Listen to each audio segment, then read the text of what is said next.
இத பாருங்க, முன்ன மாதிரி இல்ல, நீங்க புடிவாதம் பிடிக்க கூடாது. நம்ம 2 பேரும் சேர்ந்து வேலைக்கு போனாதான் வீடு வாசல் எல்லாம் வாங்கி 4 பேருக்கு முன்னாடி கௌரவமா வாழ முடியுங்க. அப்புறம் நான் உங்களுக்கு மாசம் மாசம் தனியா 1000 ரூபாய் கொடுத்துறேன். அத நீங்க தண்ணி வாங்கி சந்தோஷமா இருங்க. ஆனா நான் வேலைக்கு போக கூடாதுன்னு மட்டும் சொல்லக்கூடாது ராசா.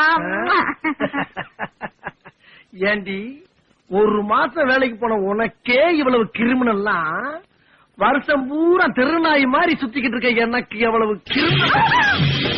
அடியே ரஞ்சிதா, நீ இப்படி எல்லாம் செய்வேன்னு தெரிஞ்சுதா உனக்குன்னு இந்த கத்திய வாங்கிட்டு வந்திருக்கிற. நீ மட்டும் காலையில வேலைக்கு போனேன்னு வச்சுக்க, மவள ஏய் இப்ப குத்த மாட்டேன்.